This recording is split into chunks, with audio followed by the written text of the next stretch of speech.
All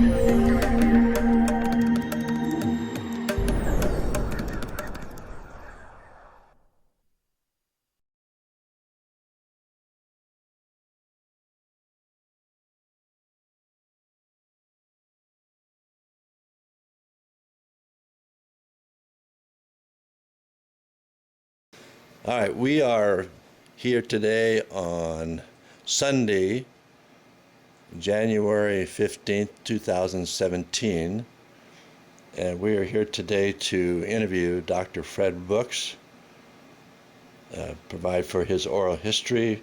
Dr. Brooks is a member of the District 2 Parks and Recreation Hall of Honor.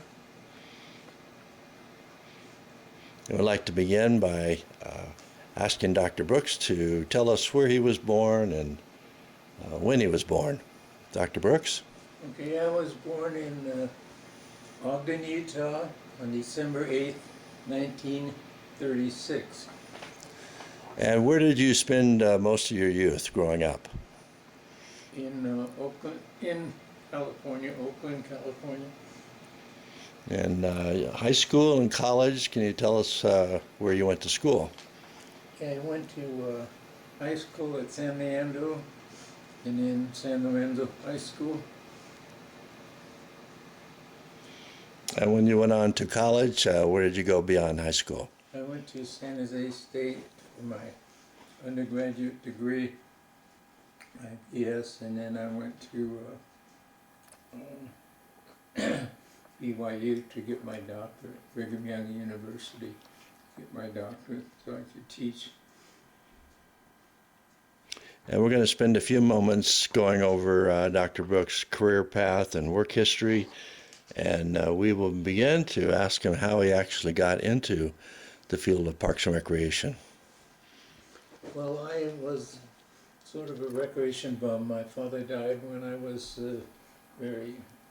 in grade school, and I spent most of my leisure time on the playground and in various recreation activities sponsored by the Oakland Recreation Department. Can you recall any mentors that you had when you first got into the field? Yeah, when I was first in the field, as I said, we didn't have much money, so I worked doing gardening and raised enough money to buy a bicycle.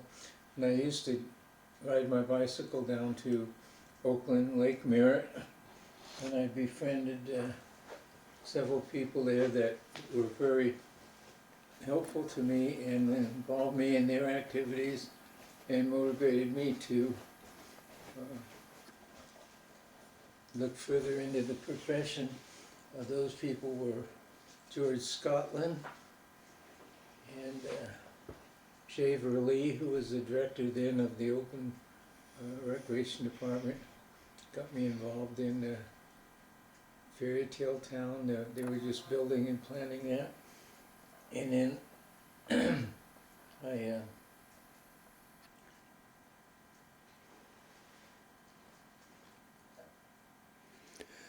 worked part-time while I went to school and got my degree at San Jose State College.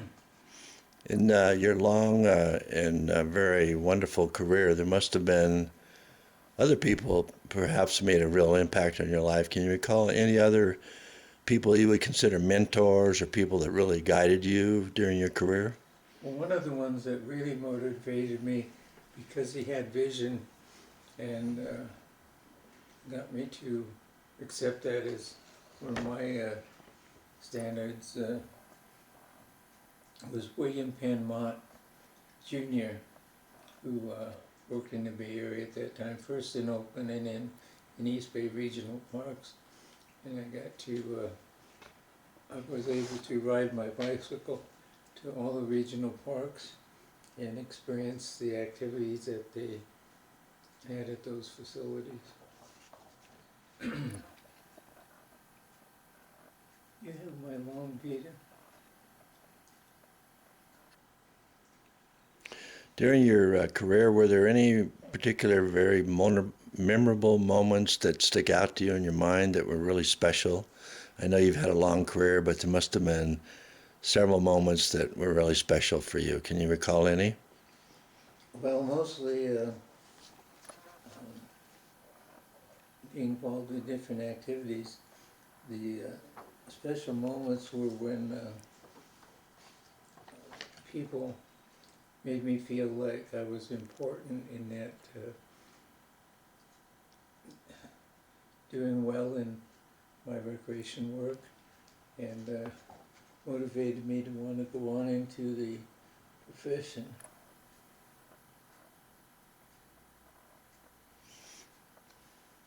Have, along with the memorable moments, have there been some things that you would consider you're passionate about? What kinds of things are you passionate about and have been? Well, I'm really passionate about helping people. My mother set the standard there. I think all of us have a foundation of some sort. And she was the most caring and giving and loving person I ever knew. And everyone she met, she befriended and made a friend and brought the best out in them. And so as I watched her, I kind of developed that desire to meet people, get to know them, and to try to make them bring out the best in them in whatever the activity was. Were there any times during your career, your life, that you would consider disappointments or real challenges that really required the best of you to work through? Well, I think we all have challenges, and I think they come up at different points in your career. And my challenges, one of the things that I was hired to do was to be after I worked in San Jose, I was hired to be the assistant director of the recreation program for Pasadena and Pasadena City School District area, in Altadena and Sierra Madre. And the big challenge was that was right after the Watts riot, and my job was to reintegrate the community, which was predominantly black and white.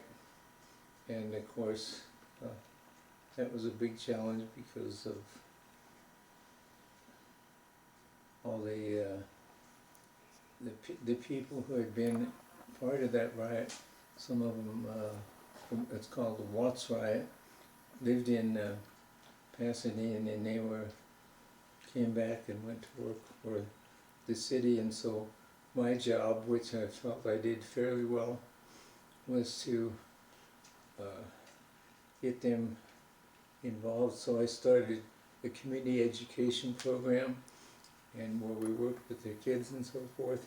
And for the older youth and young adults, I took some of the facilities. In fact, one particular was Lincoln Avenue Recreation Center, where they built the Rose Bowl floats and converted that into a recreation center. And we had all the things the kids wanted there, including pool tables and fitness equipment and other things. We also formed a community committee to bring in people, and we had Ike and Tina Turner and different groups that were popular at that particular time come and perform at the Lincoln Avenue Recreation Center. It was very, very popular.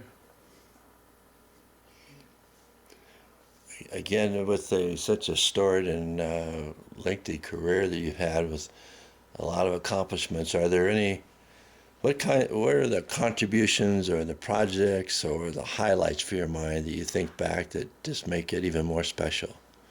Well, I think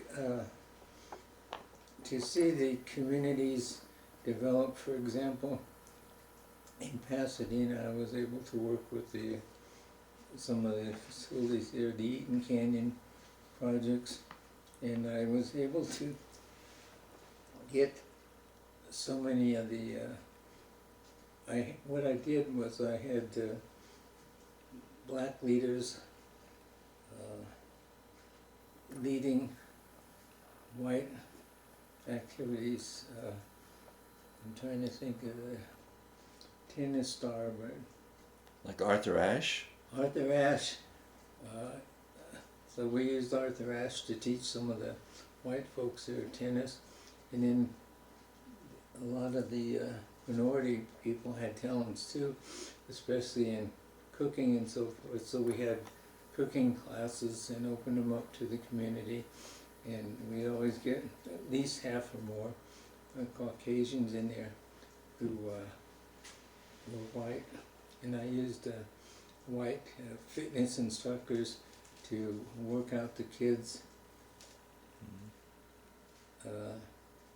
in the various equipment and so forth. So I think I really integrated that community, and I think the big thing early on was developing people, and then I got interested there in facilities, especially doing some of the nature center at Eaton Canyon and so forth, and working with the Rose Bowl. So then I was ready to roll in that area. At that time, I was both the assistant director of Pasadena, but I also did a lot of entertaining, performing, particularly singing in a group and managing musical groups, and had some that were very successful. What do you think are some of the challenges that professionals face today in public parks and recreation? Well, I think the biggest challenge, of course, is funding, and I've always been able to overcome that through the involvement of people in, for instance, in Davis, we passed the bond issue by over 80% in every precinct to develop aquatic and community center facilities in various parks. So that was that.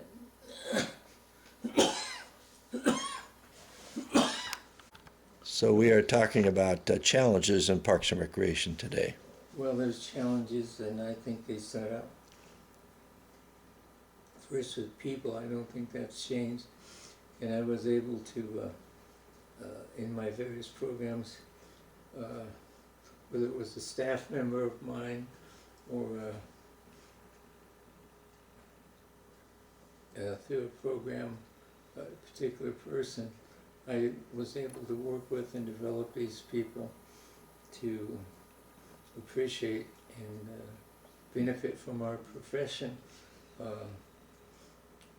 Sam Bozo, Bill Gates, different people who became professors and outstanding in the field, were kids that started on a playground and were my students, and hopefully they said they wanted to be my protege.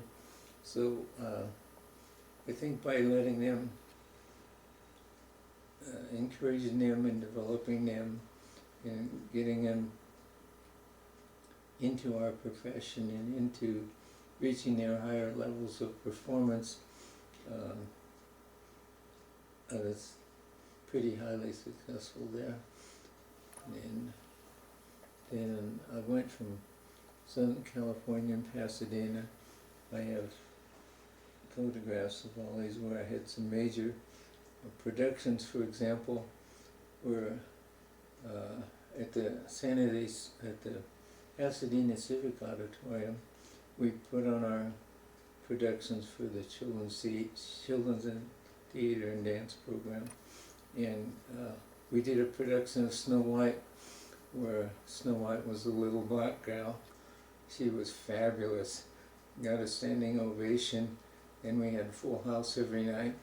And so to see those things happen was very satisfying. We also, for the older kids, had Shakespearean theater, and did that up in Altadena at the Altadena Ball. And just to see those young people who had choices in their life for what they wanted to do, performing in drama, in dance and so forth, was very satisfying to me. Just was wondering, it sounds like you did a lot of things that were very cutting edge at the time that turned out to be very successful, a real trendsetter. I'm wondering if there are any projects or programs or things that you did that you considered a real risk and were pretty risky to do at that time. And how did those turn out, if you have any memories of any risky adventures that you've had? Well, one of the riskier things didn't happen. I went through school, and I went through the profession all the way up to management and consulting, and I felt that there was more. I had to, if I could, I wanted to have a greater impact on the profession, and so I evaluated it, and I thought the place where I could have the greatest impact was teaching and getting these kids early and getting them going and developing in them a philosophy of parks and recreation and appreciating our profession and the work of our professionals and the resources we have. So I left, went to San Jose, then Pasadena, and I came up to Davis. I went into consulting, and that was particularly challenging because you had to go out and sell projects in order to cover the expenses of your division. And I was vice president over parks, recreation, street trees, medians, and all those things to do with parks. And you had to sell pretty big projects. So I was able to sell projects throughout Southern California. I remember at San Dimas, we were developing a community center, or the civic center, trying to decide where that should be. We also did a project there at the high school where we developed an aquatic complex. And those were, to me, some pretty big challenges. But the biggest challenge was to be able to give up all that security and go back to school and get a degree so I could teach, which I found out was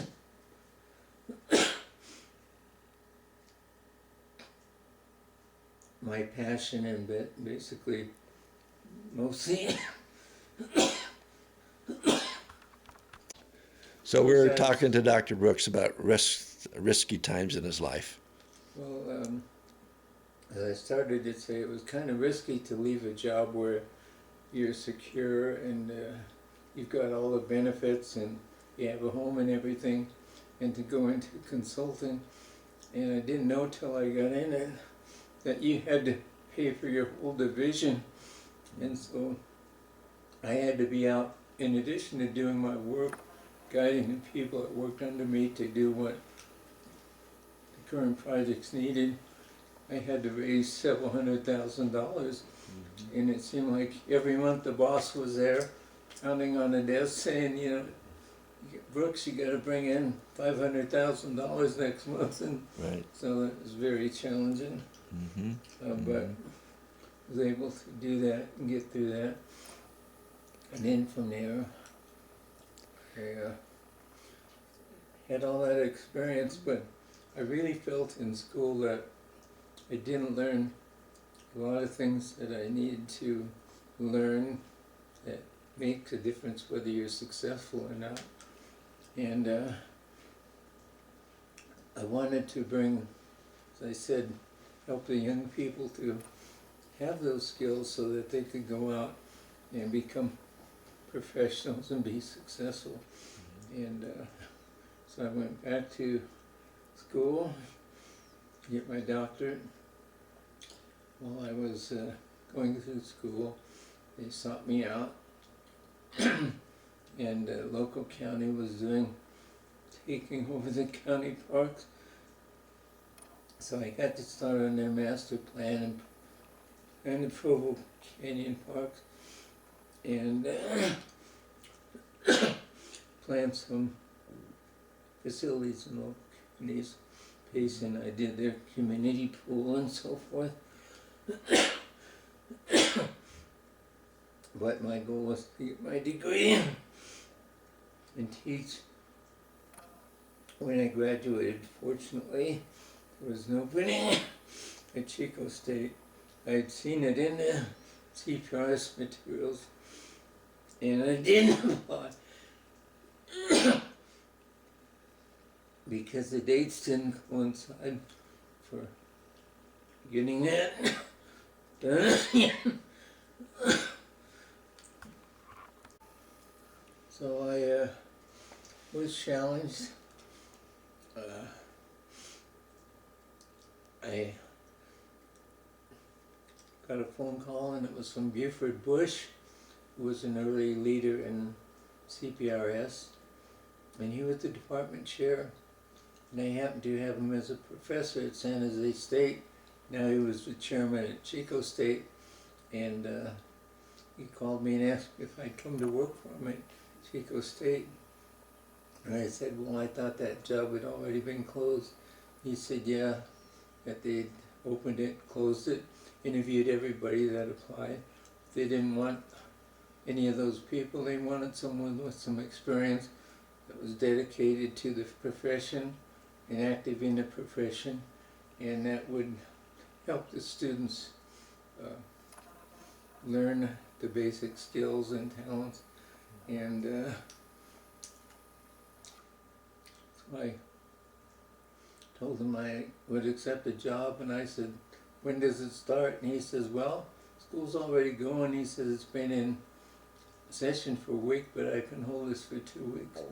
So I said to my wife-to-be, I said, we got to move up our wedding to this weekend. And she said, why? And I said, because next week I go to work at Chico State. So basically, we did it. We got married, and I loaded all my stuff up and headed for Chico State College. When I got there, I parked and I went in and found the office, and I said, well, who I am, and I said, when do I start teaching? And he said, oh, we have a class that starts in 10 minutes. And I said, well, what is it? They said, well, it's Introduction to Parks and Natural Resources. One of the things I got hired to do was develop a Parks and Natural Resources program there, which I did. I developed the #1 Parks and Natural Resource program, probably in the country, but especially in California, where we had a lack of training to develop park and recreation, the park side of Parks and Recreation professionals. So I went to the class, I taught to the class. I won't go into a lot of details, but it was successful. I learned that, you know, I wanted to help these kids. One of the things I did early on, just to back up a tiny bit, was I was always active in CPRS. And one of the things before I went into quit and went into teaching was I was able to conduct a recreation professional futures session at CPRS of where the jobs were, where they would be in the future, and the impact or the importance of the different levels of jobs and so forth. And that went very well. And I started researching and found out the impact of most of the professionals was what they got from their professors in the university before they left in the field. So I started to realize how important it was to me, because some of the things that I needed to know and I had to learn the hard way weren't taught. Politics 101 or whatever. And people really that go into the profession have to understand that you're not going to go out there and change everything. You've got to go out there and work with the community and develop the team and the support and the other things that are needed to accomplish your goals. So, at any rate, I went to Chico State and taught and developed a Parks and Natural Resources program under the Recreation Parks Administration Department. We were highly successful. I tried to get my students involved. So every semester, whether it was the planning of recreation or design of facilities, I was able to get a contract and put them to working on those projects. Before I graduated, we did well over 100 projects, many awards, and got the students very motivated. In fact, I'll share with you one of the letters I just recently received last year from one of my students who took the parks planning and design class, and we designed some facilities up at Lake Tahoe, and he became motivated, and he's been in the profession, reached the top of his profession, been very successful, and I think that's kind of the most important thing that I feel that that's important to me, that I was successful in.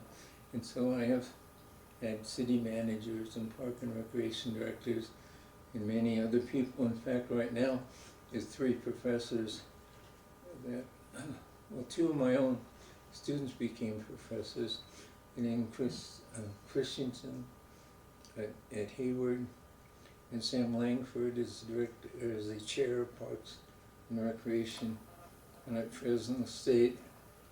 All of those were my students, and they wanted to give their students the things I gave them and got them started. Well, in each one of my classes, those students who performed well, and I felt were on the ball, I put them to work. One of the unique experiences I'd like to share was I was in the elevator one day on graduation day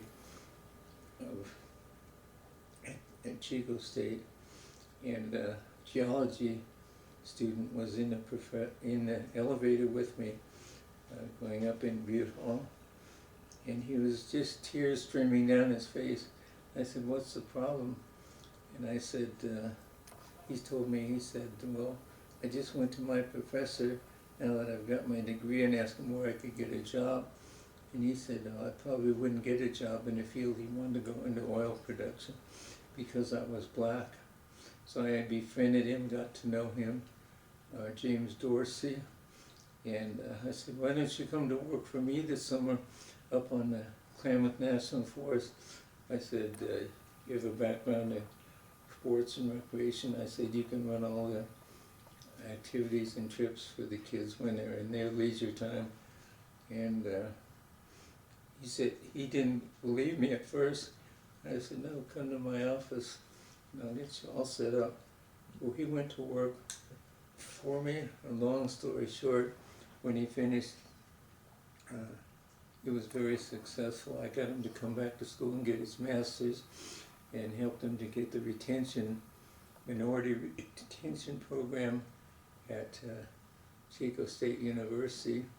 He went from there to San Diego State, where he was same position, retention officer, and he went to work for the chancellor's office at UC, of the UC system, and he became one of the vice presidents or assistants to the chancellor of the UC Berkeley system, working with kids in retention and getting them positively involved in activities and so forth.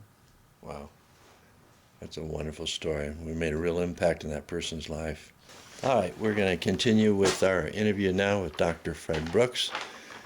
We've been talking a little bit about his career accomplishments. Now we're going to move into an area a little bit about personal reflections and information, and be interested in knowing how have you, Dr. Brooks, used your leisure time over the years. Do you have any hobbies or activities you enjoy? Well, I've always been into sports, so I've always played sports, and played sports in softball all the way up through the senior games in St. George. Softball, we've won many championships and so forth, but in addition to that, I love the outdoors. I also had the opportunity to perform both in drama and in singing with a group. Once I graduated high school, I started managing various musicians and bands, and some of those were successful and made it onto the national charts, and so that was one of the sort of a little avocation that I took up, but I'm glad that I did. It was a great experience, and I kind of in California, Billy Graham was a big promoter, and so he kind of took San Francisco down to San Mateo, and then from San Mateo south, I kind of booked the bands and the activities, and some of my groups won the Battle of the Bands and so forth, and went on to be quite successful in their activities. So I never gave up sports and activities. In fact, right now, in my elder condition and so forth, I'm still a nationally certified water fitness instructor, and I've done that here in our local pool, and it's always satisfying for me to see people come in. I had one person, Bobby Kohler, who came in with a walker, and I helped him in the water and worked him out and so forth. Now his life has changed. When I first met him, he was resolved that he was going to die within a year, and he's been going for the last 4 or 5 years, and he can walk and do everything. He doesn't use a walker or a cane or anything, and so he kind of, I don't know if I'm his hero or not, but at least I can see the things that various people have accomplished by getting themselves back in shape, and so I do that. I'm also an avid fisherman, and I fished in California, probably most of the lakes and streams in California, and out here, I'm in Utah now. I know the lakes pretty well, and how to fish them and be successful. So that's sort of a habit. You mentioned that growing up your mom was a major influence on your life. Were there any other persons, either in your career or personally, that made a real impression on your life as a person, that was a real role model? All of my supervisors who encouraged me and gave me credit or strokes for the things I'd accomplished as I went through my career. including city managers and so forth. I've appreciated him, but the one person who was a role model to me, who stood out amongst the others, was William Penmont Jr. He was organized, he knew what he wanted to do and how to be successful in whatever job he took. And so I really admired him, and I think as we go through our careers, we pick up, didn't want to use the word steal, but we look at the things they do that are successful in working with people, getting projects done, and we kind of adopt that as part of our practices. So I would say William Penmont was the number one person, and we were very close. We put on some different workshops in maintenance, park maintenance and other things together, and I always admire the man because he was so distinguished, and his character was impeccable, and I don't know, that's probably why he got to be the director of the National Park System. So he was a very unique person in both in his knowledge and in his being able to set goals and get things done, and that's one of the things that, you know, not only I learned to do, but try to develop what we call a Brooks planning model, so that my students could know where they wanted to end up and know the steps to go through to get from where they were to where they wanted to be, whether it was planning a facility or a program or whatever, and many of them were successful. I've had students, as I mentioned, one of them who was not, he was a commercial recreation major, and when we went on to become the head, now he's head of all the resorts up in the Lake Tahoe area. One of the things that I'm kind of proud of is I worked with Dennis Machida, who was a California Tahoe Conservancy. what? Is it the Conservancy in Lake Tahoe? Yeah, Lake Tahoe Conservancy. He was the director of that, and we worked together, and we did,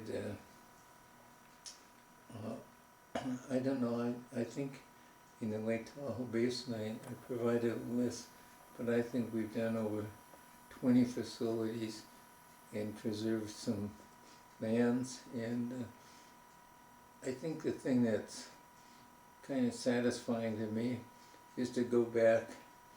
They don't know who did those things. For instance, in Kelly Park in San Jose, people were there enjoying different things. They didn't know who put in Happy Hollow and so forth. And when I told them that I was involved in planning those facilities and in being able to raise the money to purchase and to develop those facilities, they, you know, just thought it was phenomenal that those facilities were there. And so kind of very satisfying to see what I think are these hundreds of facilities and hundreds of thousands of people who enjoy those facilities, whether it's a campground that we designed or a recreation center or a regional park master plan with all its trails and so forth that we did for North Tahoe Public Utility District. And that reminds me, as we go through, I've always helped my students, not only I don't forget them when they leave school, I remember them, I followed them. And for instance, Dwayne Whitelaw was Director of Parks and Recreation up in Susanville, went on to work in Tahoe at the North Tahoe Public Utility District, and had other jobs up there. Now he's the director, the general manager of the utility district. And another one, Rob Hill, who helped me to run a program at Eagle Lake. He's a city manager in Centralia, Washington, just developed a big conference and convention center, uh, using the model that he learned to get from where he was and where he had to start with and go through all the steps and assessments and so forth to come out with a product, and did a great job. I was very proud of him. So I think I'm probably most proud of my students and things that they've accomplished. So you, over the years, you've accomplished many projects that continue to help thousands and thousands of people, and then you directly did that as a consultant or as a public employee, but then you have also had indirect impact on thousands of people through all the various people that you've trained through your academic professional career. So you've impacted people throughout, either directly as an official or by instructing people who became officials that would develop facilities and provided many programs or services throughout your career. So you have an impact. It's really not, it's beyond measure, the kind of impact you've had over your life. And in that regard, I know you've received a number of awards and recognition. I'm just wondering if there's any, a couple, two or three, or even one that stand out that maybe some of the more meaningful recognitions that you've received. What would they be? Yeah, let me back up for just a second so you understand. One of the risky things you asked early on was I wanted to get my students involved. Well, the money at that time was going to the U.S. Forest Service, for example, to operate all their facilities and so forth.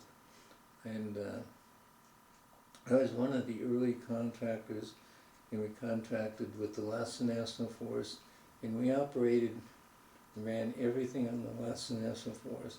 I designed marina facilities, then oversaw their construction, and from the money that we had been raising through running campgrounds on another forest, we were able to pay completely for the marina, so that didn't cost the university anything. And you know, hundreds of thousands of dollars.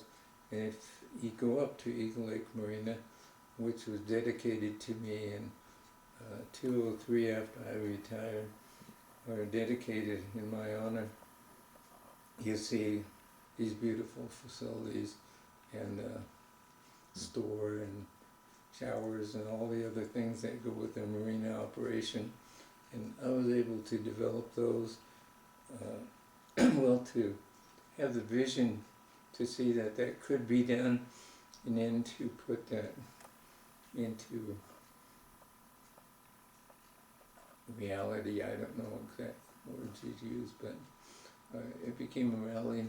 We had over $1 million a year in contracts with the Alaska National Forest. So with that money, what I did was I put my students to work both managing campgrounds and managing the marina and different things.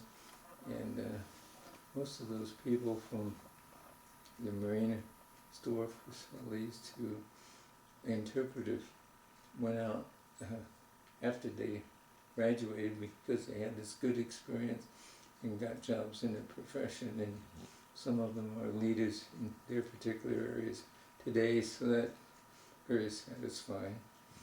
A couple honors that I received. One of the early ones that I don't think we work in recreation for honors. I think there's the Judge for Our Lives sits on high, and we do things out of who we are and what we want to do with our lives to make a positive impact while we're here. And but the first award I did receive was this Hall of Honor award from the district. I mean, it was above local awards that I received for my different projects. And having those, some of those facilities are named in my honor, or at least dedicated to me. The next, I think the highest honor in the profession I've received is the Fellowship Award in the CPRS Hall of Fame. I was very proud of that because I think you're there with your peers, and I think you have to go beyond the usual norm and reach out and do some pretty good things and have some pretty good impacts with your life to be able to get that award. So the Hall of Fame award was very significant to me. I think the biggest single award that I received was the award from our university, where it's highly, highly competitive, and you're nominated by your peers. You have a committee. You have to wait 10 years after you retire to be nominated, and then they judge you on what the impact of your career of life for teaching has been. And to get, trying to think of the name of it, but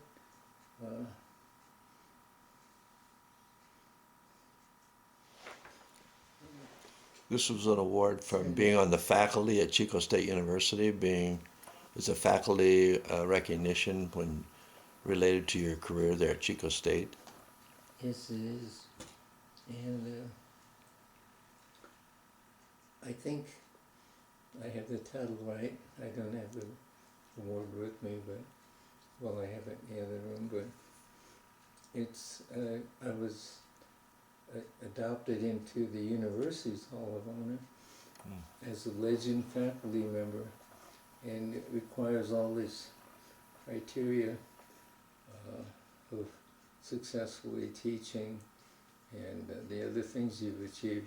One of the things I did when I went to Chico State was I met with the president of the university, and I said, you know, I'd really like to give our students some practical experience, and rather than do research and writing that maybe won't benefit them, I said, okay, I do contracts. And the president of the university said, fine. So right away, the first semester I was there, I got a contract to plan a park. And I think from there I've developed and developed and developed. And I think to be adopted or be given the Legend Educator Award is a pretty significant recognition. So, If someone were to ask you, what have you liked about your life best so far? What is it about your life that you would say you've liked best so far in your life? well, the best thing so far in my life has been developing friendships and seeing those friends, whether they're staff members or whether they're students, see them grow and develop, and for them to appreciate it and to send me letters as, you know, recent as last year, saying how significant it was, the basics that they learned and taught, and the fact that they got to go out in the field and apply some of those skills. And that's what I really saw that I wanted to do, was make sure those students could hit the ground running and be successful and contribute to our profession. Most have. I didn't mention that I was also, when I first came into the profession as an instructor, I saw the scholarship program was kind of floundering, so I was able to get on that committee, and I was the chairman of the CPRS Scholarship Foundation when it was the board of directors. And we developed at that time 32, we developed the largest scholarship program for recreation park students in the United States. I remember a shock. One day I got a call, and it was in Fresno, and the president of the profession, which happened to be Jack Harrison, called me and he said, hey, we just had a meeting and they wiped out all the scholarships. Can you help us bail us out? And we were giving out about 14 or 15 scholarships in. So I turned around and looked at all the organizations in CPRS and really distinguished people who had passed on and so forth, and contacted their families. I was able to line up scholarships for the next year. So we went from 15. I think one of the things that always impressed me or made an impact on me when people call you and say, I have faith in you, I know you can do it. Right. And so that's what this call was about. And so the next year, working with my fellow CPRS members, many of now who are sometimes staff or students and or administrators, I was able to develop and enhance the scholarship program. I think we reached some peak that next year. We gave out 32 scholarships, and so that's a little side thing that I've grown and appreciated. And many of those people, for instance, the Director of Recreation in LA, now just recently the past president, he was a scholarship award winner, and so it motivated him to do an outstanding job, I think, in the profession. So. It's ironic you mentioned the scholarship program, because now I know there is a scholarship named in your honor with CPRS. So just one of the many honors you've received during your career, and I do know personally that you really saved the scholarship program, and whatever recognition you've gotten from that, I'm sure, as you said, the greatest satisfaction is how many students you've helped that have gone on to make a real impact on a lot of people's lives. Talking about your family a little bit, are there any particular family traditions or things about your personal family life that have been meaningful to you over your life? I think there are things like, we know, tell us a little bit about your family, Fred, and also if there's any traditions or things that you've liked to have done with your family over the years. Well, I think managing your family, as I've done, and going all the way through to where you have grandchildren, great-grandchildren, I think it's a day-to-day thing that you do by your example and the love that you give to your mate and to your children. And I've been very pleased and successful. Every morning when my kids would go into high school, for example, we would kneel and have family prayer before we started the day. Just kind of put everything into perspective and set the day for us that we were going to be going out there. We're going to be the best people we could be and try to accomplish something worthwhile that day and make at least one or more people feel better about their lives because of the things we did. I lost a daughter at 13, and when they had her funeral, they were going to let the people go to the funeral from the school that wanted to go. And she was a kind of person that learned that and befriended everybody in her junior high school. To make a long story short, they had to close down the junior high school because all the students and all the faculty were bonded to her and went to the funeral, and it was just overwhelming almost. So the one goal that we have, and it came from my mother, and I think we passed it along, is whatever you're doing, give life your best. And so that's what I've tried to do, and that's what my kids, I think, have tried to do. I'm pretty proud of their success. Yeah. We have good reason to be proud. You have a wonderful family, you've had a wonderful career, and you've affected lots of people's lives. Well, we're nearing the end of this video. We have a few minutes left, and there are a few other questions that I would like to ask. And one of them is, if a young person came to you and said, should I should I go to work in the area of Parks and Recreation, how would you advise them if they ask you whether or not that was a career they should follow?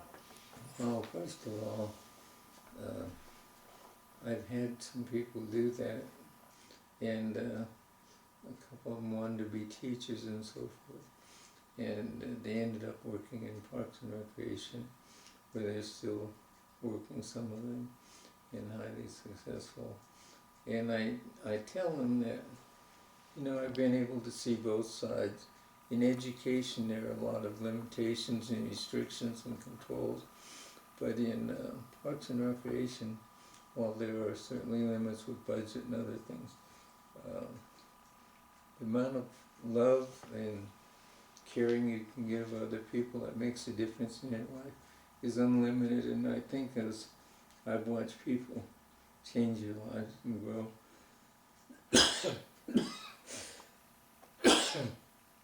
that's been my experience.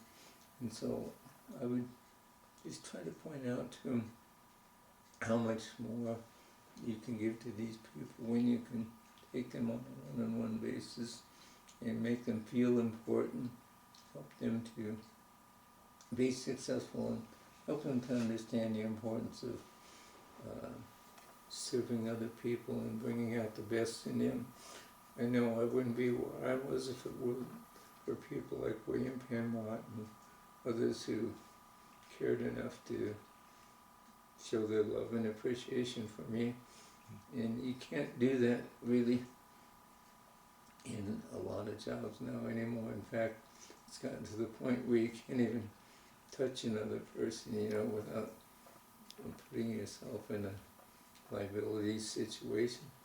But help a person to realize that they have great potential, and you can help them to be successful and then to grow in their successes as they progress through it seems like once they get started and they're successful, they get the drift of it,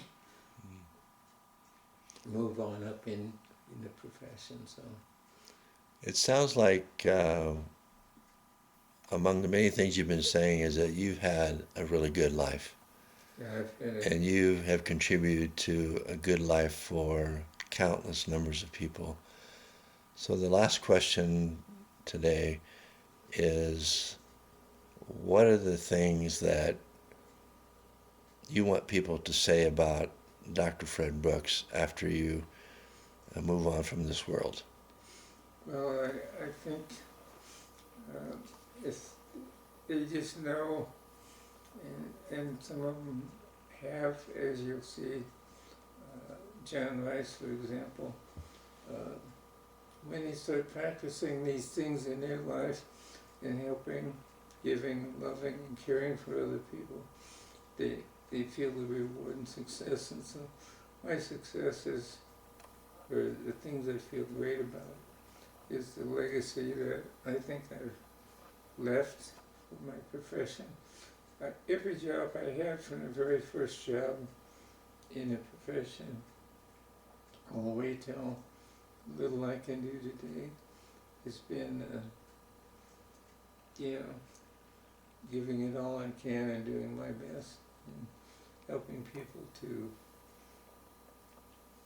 be the best person they can be. And when you see that and people turn around and, for instance, at Christmas time, I'm amazed at the number of students who know where I live even, but they send me cards and thank yous and tell me what an impact, positive impact I had on their lives. So to me, that's the most satisfying thing. We're going to wrap up this interview today, and while I failed to introduce myself at the beginning, this is Jack Harrison, a long-time friend and colleague of Dr. Fred Brooks, and I can attest as one of those many people that he's impacted their lives in very positive ways. And so it's been an honor for me to spend this time with Dr. Brooks, and he has had a life of service, a life of contribution that is immeasurable. And may those who see this video fully appreciate and use as a model a life of service that has made a huge difference. So we are very grateful for Dr. Brooks for his career, for his life, for spending these few minutes with us today. And may those all who see this honor him, because he's well deserved of any honor. And while he is humble and does not recognize or want honors on himself, we can say that he has certainly honored the profession and has been a role model and a wonderful mentor for thousands of people, and his ongoing service will be felt forever. Goodbye.